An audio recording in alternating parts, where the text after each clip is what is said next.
오늘 이제 지난주에 이어서 오늘 같은 본문을 가지고 정말 고난 중에도 기뻐하라고 하시는데 그 이유가 뭘까 하는 것을 오늘도 다시 한번 확인해 보려고 합니다.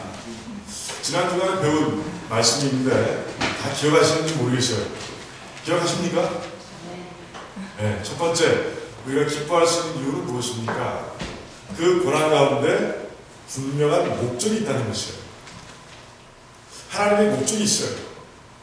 그래서 그 고난을 통과하면 우리가 영적인 성숙을 이루고 그 성숙된 모습을 통해서 하나님께서 기뻐하시는 거예요. 그래서 우리는 그 고난을 통과하면서 그 하나님을 바라보면서 또 기뻐하시는 하나님을 바라보면서 우리가 기뻐할 수 있다라고 먼저 말씀드렸습니다. 두 번째는 무엇입니까?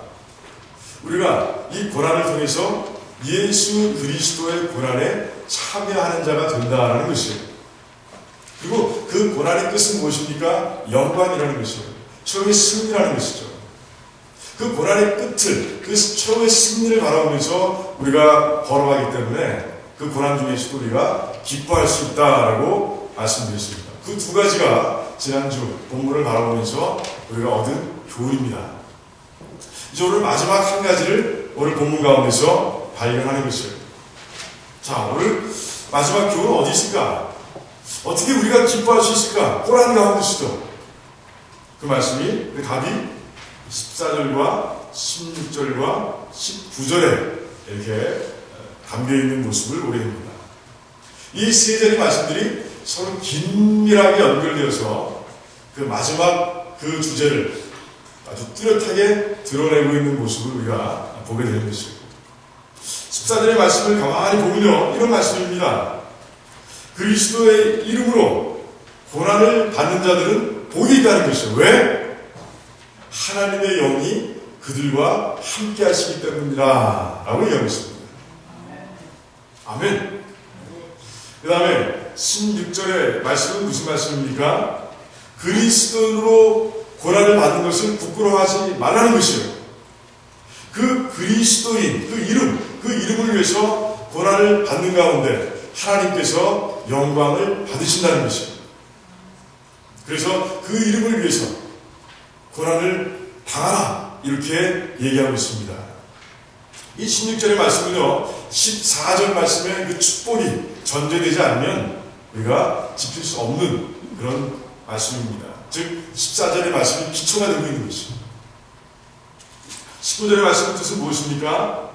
하나님의 뜻대로 고난받는 자,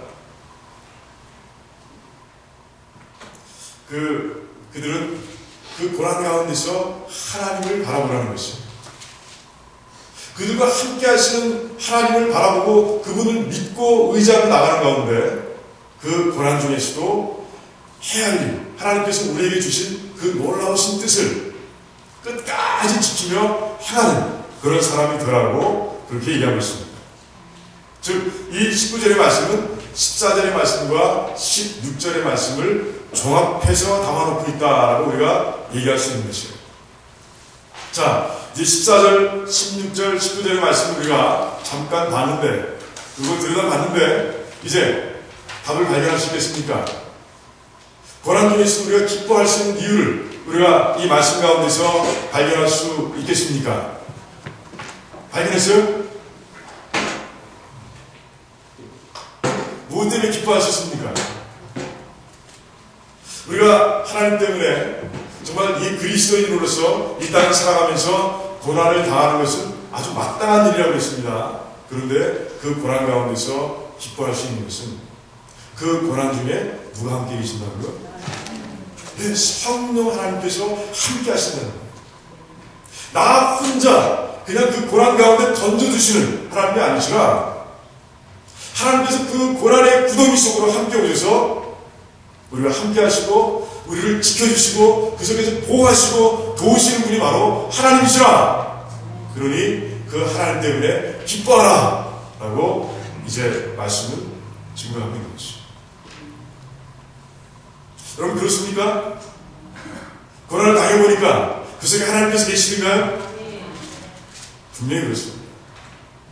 여러분들 아마 성경을 읽는 가운데 좀 많은 장면들이 여러분들의 마음속에 이렇게 심겨져 있을 거예요.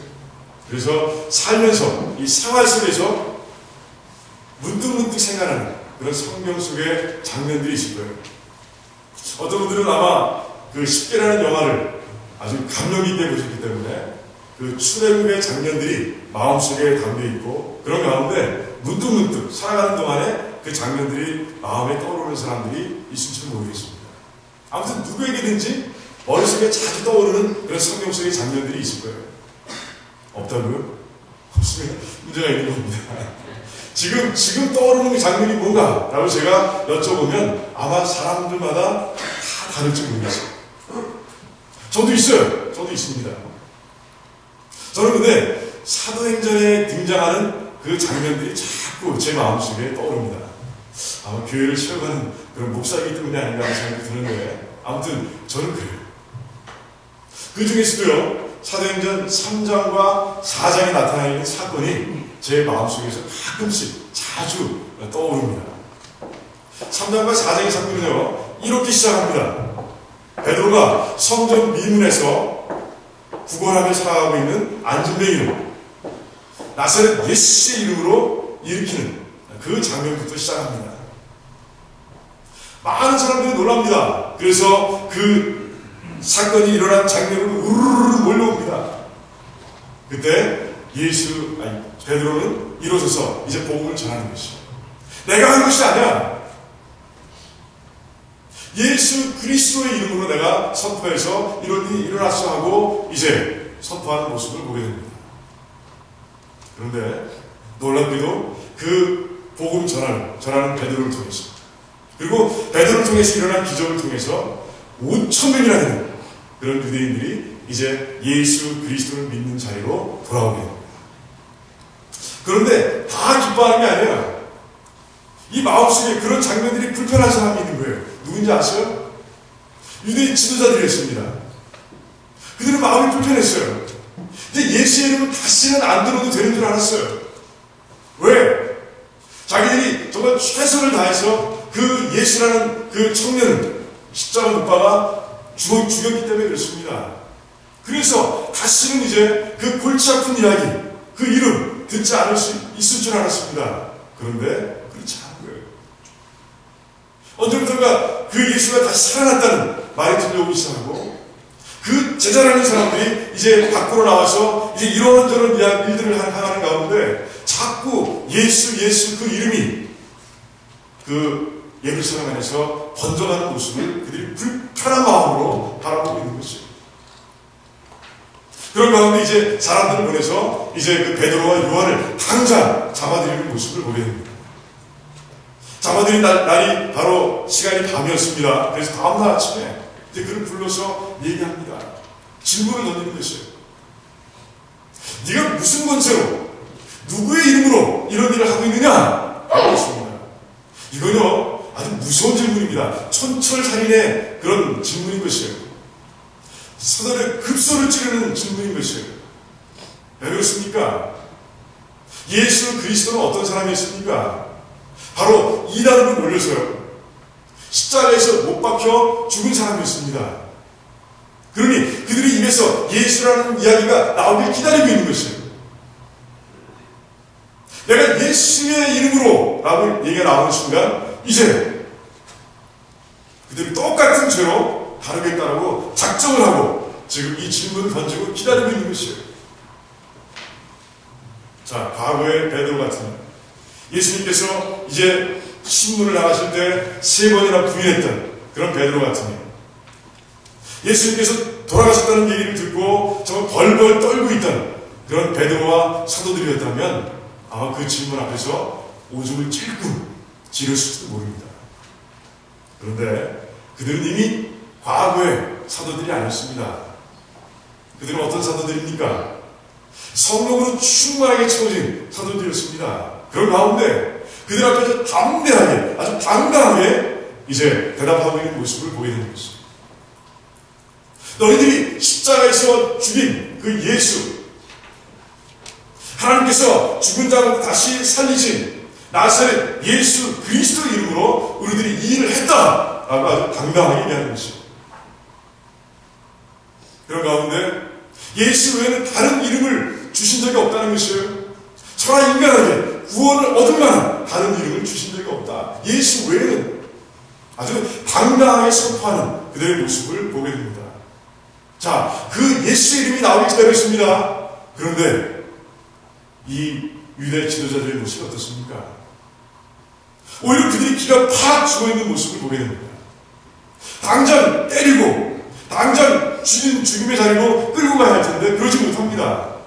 그런 가운데 그저 위협하고 협박하는 가운데 이제 다시는 그 일을 하지 말라, 예수의 이름을 전하지 말라 라고 말로 얘기하고 슬며시 보내는 모습을 보게 됩니다. 그런데 그들이 그냥 나오니까 그렇지 않아요. 내가 너희들의 말을 들어야 되겠느냐, 하나님의 말씀을 순종해야 되겠느냐 라고 얘기합니다. 우리가 보고 들은, 직접 보고 들은 그 일을 내가 전해야 되겠다 라고 얘기하면서 그곳을 빠져나옵니다. 야, 어떻게 해서 이런 일이 일어났을까요? 서슬이 푸른 자리였습니다. 그들이 그를 죽이겠다고 눈에 불을 치고 신문하는 자리였습니다. 하지만 오히려 누가 신문자인지, 누가 더 당당한 사람인지 알아볼 수 없을 정도로 사도들이 당당하게 복음을 전하고 나오는 모습을 우리가 보게 됩니다. 어려운 자리였어요. 고난의 자리였습니다. 그럼에도 불구하고 그들이 그럴 수 있었던 것은 바로 누가 함께 하셨기 때문에 성령 하나님께서 함께 하실 때 그런 놀라운 일이 일어날 수 있었던 것이에요. 참 놀라운 일입니다. 신나는 일이에요. 상상할 수 없는 일이 그 자리에서 일어나는 것이에요. 근데요, 사장은 거기서 끝나지 않습니다. 이제 돌아온 사도들이 얘기합니다.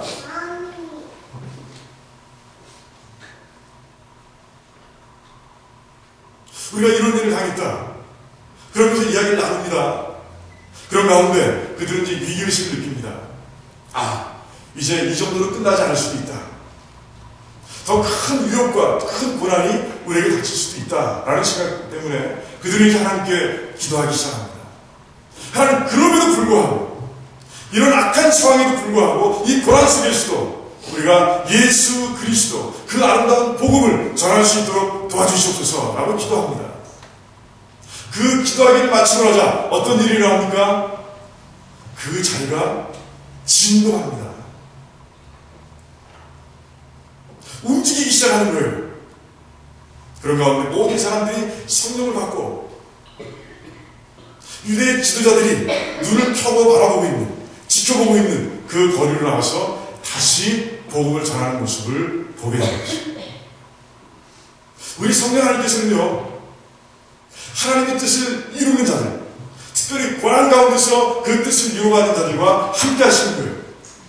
그들이 힘을 주시고 그들을 지켜주시고 그들을 인도해 가시는 그런 성령 하나님을 우리가 말씀 가운데서 발견하게 되는 것입니다. 여러분들은 주님의 뜻을 이루기 위해서, 아니면 크리스찬으로 이 땅을 살아가기 위해서 어떤 노력을 기울이고 있습니까?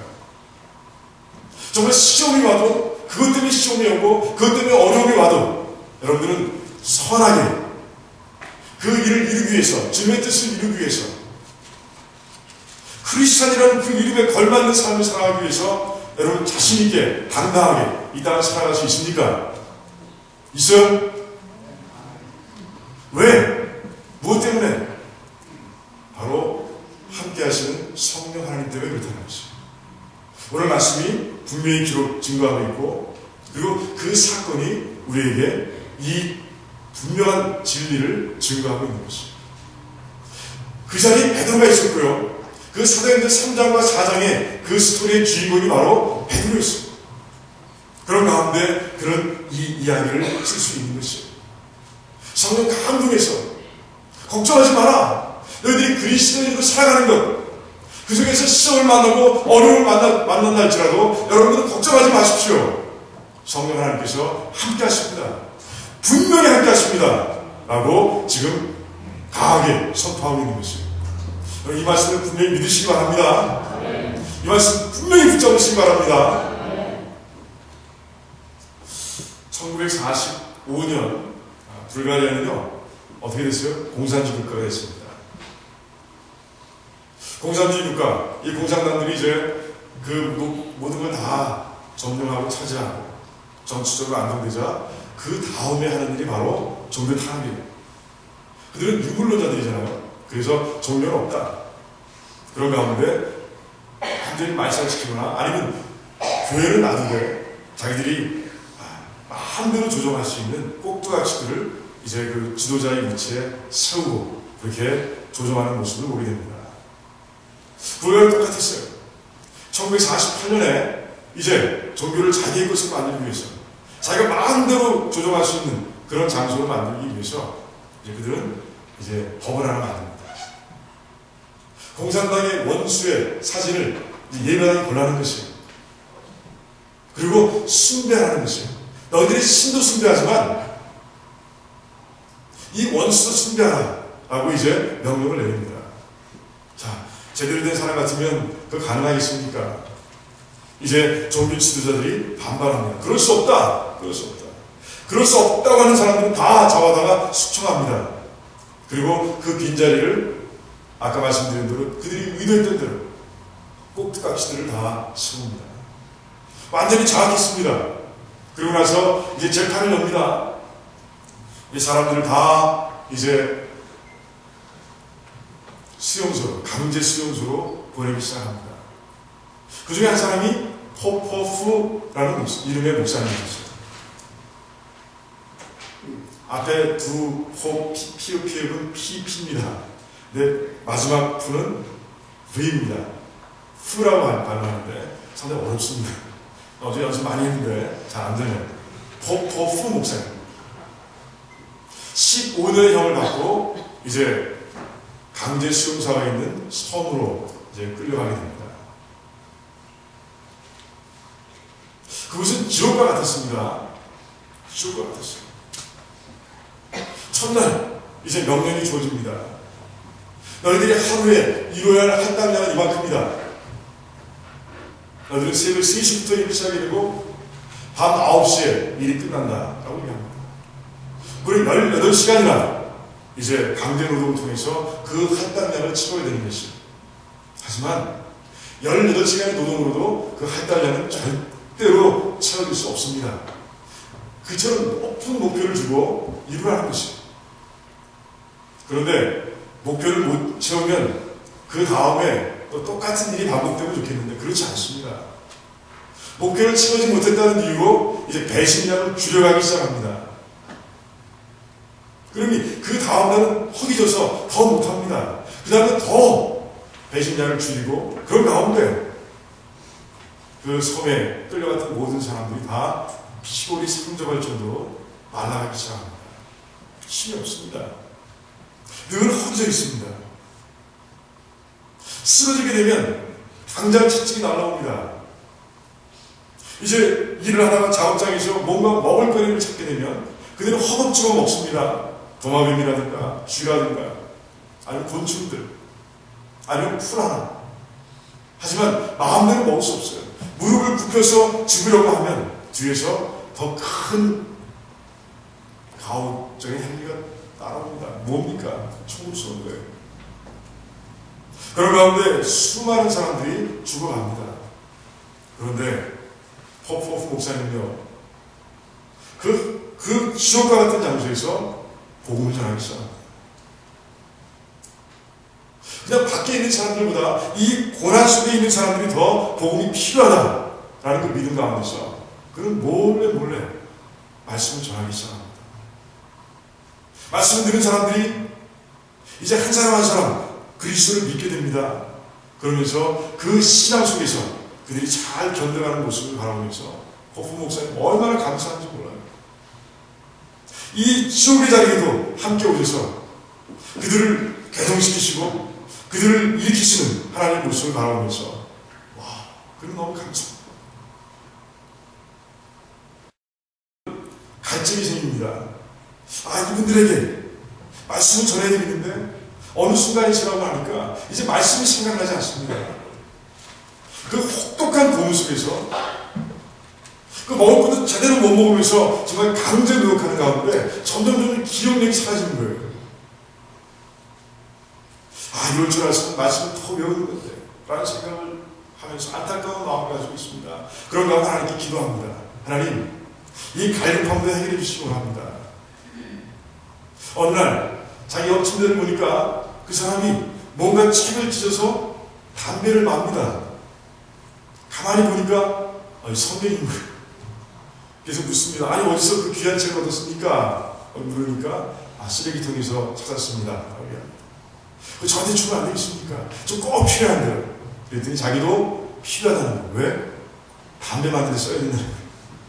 안 주는 거예요.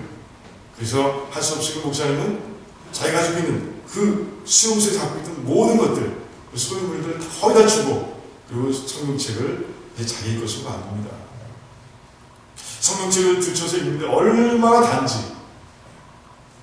하지만 알았어요. 금방 뺏길 것을 알았습니다. 그런 가운데 이제 외우기 시작합니다. 정말 집중해서 외우기 시작합니다. 49장, 49 챕터까지 외웠을 때 결국 그 예상대로 성경책을 뺏기고 맙니다. 하지만 이제는 말씀을 먹일 수 있는 거예요. 그 비밀리에 모여서 예배드리고 그 비밀리에 모여서 기도하는 가운데 이제 하나님의 말씀을 그들에게 전할 수 있다는 생각이 얼마나 기쁜지. 그리고 더 기쁜 것은 기도를 들어주신 하나님, 이 고난의 자리에서 자신의 기도를 들어주시고 함께 하셔서 자기가 원한 그 모든 것을 허락해 주신 하나님께 얼마나 감사한지. 그 고난 속에서도 그 포포 목사님은 기쁨으로 지내는 거예요. 13년 후에 이제 그는 풀려납니다. 그리고 가족들이 있는 스웨덴으로 망명할 수 있었고요. 그리고 1970년 미국으로 건너올 수 있었습니다. 이곳에서 그는 이제 새로운 사역을 시작했어요.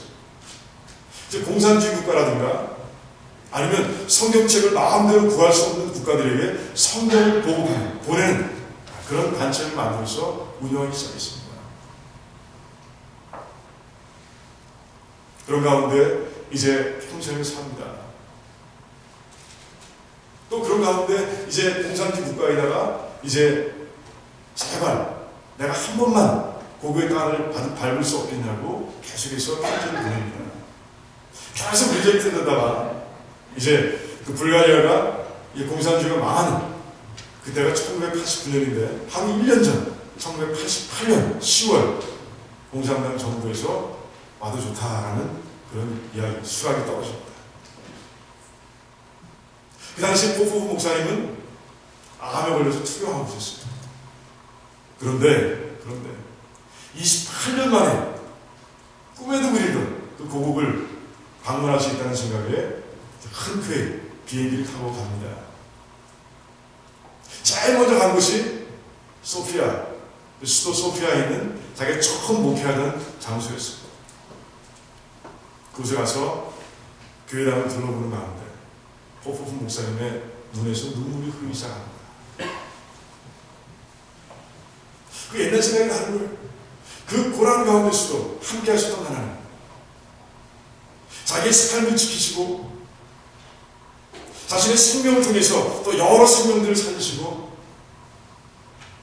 말씀까지 허락하시고 그런 가운데 저희 고난을 넉넉하게 이겨내게 하신 그 성령 하나님, 그 성령 하나님 너무 감사해서 그 모든 추억들 가운데서 눈물을 흘렸던 것입니다.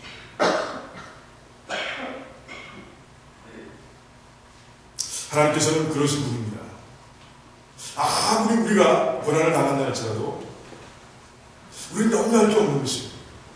정말 내가 그리스도인으로서 내가 주님의 뜻을 이루기 위해서 내가 당하는 고난이라면 그것은 문제가 되지 않는 것입니다. 왜? 성령 하나님께서 우리와 함께 하시기 때문에 그렇습니다. 저는 고린도전서 10장 13절에 있는 말씀을 참 좋아합니다. 우리 하나님께서는 미쁘신 분이에요. 그래서 우리에게 시험을 허락하시지만 우리가 감당할 수 있는 시험만 우리에게 주신다고 그렇게 적혀 있습니다. 그리고 시험 나갈 즈음에는 하나님께서 피할 길도 주신다고 되어 있습니다. 그런데 우리 말씀을 읽는 가운데, 우리 말씀을 묵상하는 가운데 그 말씀이 새롭게 제 마음속에 다가오는 것입니다. 여러분들 정말 여러분들이 당한 그 모든 고난과 지금 당하고 있는 고난을 한번 돌아보시기 바랍니다. 여러분들의 힘과 여러분들의 지식과 여러분들의 지혜로 감당해낼 수 있는 그런 시험만 있었습니까? 그런 고난만 있습니까? 그렇지 않아요. 우리가 무슨 슈퍼맨입니까? 그렇지 않아요. 정말 우리가 돌아보면요, 우리가 당했던 고난들은 우리의 힘을 넘어서는 것들이었습니다. 정말 견뎌낼 수 없는 그 불가능한, 이건이 불가능한 것들이 얼마나 많은지 몰라요. 하지만 그래도 우리는 다 이겨내고 지금까지 왔습니다. 지금도 이겨내고 있습니다. 감당할 만한 시험이 되었습니다. 왜 그렇습니까? 누구 때문에? 우리와 함께 하시는 성령 하나님 때문인 것이에요. 그래서 우리는 어떤 고난도 감당할 수 있는 것이에요. 그분 때문에. 하나님께 내가 감당할 수 있는 것을 주시기 때문이 아니라 하나님께서 우리에게 찾아오셔서 우리가 감당할 수 있도록 만들어주시기에 감당할 수 있는 시험이라는 것이에요. 얼마나 감사한지 모르겠더라고요. 그리고 하나님께서 또한 피할 길을 주시는, 내가 피할 길을 만들어내는 것이 아니에요. 하나님께서 피할 길을 주시는 거예요. 성령 하나님께서, 우리와 함께 하시는 성령 하나님께서. 이 말씀이 얼마나 힘든지 모르겠어요. 앞으로 여러분들 살아가면서 그래요. 주님의 일을 하면서 분명히 방해하는 세력들 만나게 될 겁니다. 그런 가운데 고난도 있을 거고 시험도 있을 겁니다. 유혹도 있을 겁니다. 하지만 염려하지 마시기 바랍니다. 오히려 기뻐하시기 바랍니다. 왜? 왜 그렇습니까? 이 세 가지 꼭 기억하시기 바랍니다. 첫 번째가 뭐라고요? 하나님께서 분명한 목적을 가지고 우리를 시험하신다는 거예요. 이 고난을 통과하는 순간 우리는 하나님께서 기뻐하시는 모습을 볼 수 있다는 것이에요. 이 고난을 통과하는 순간 어느덧 성장해 있는 우리의 영적인 모습을 발견할 수 있다는 것이에요.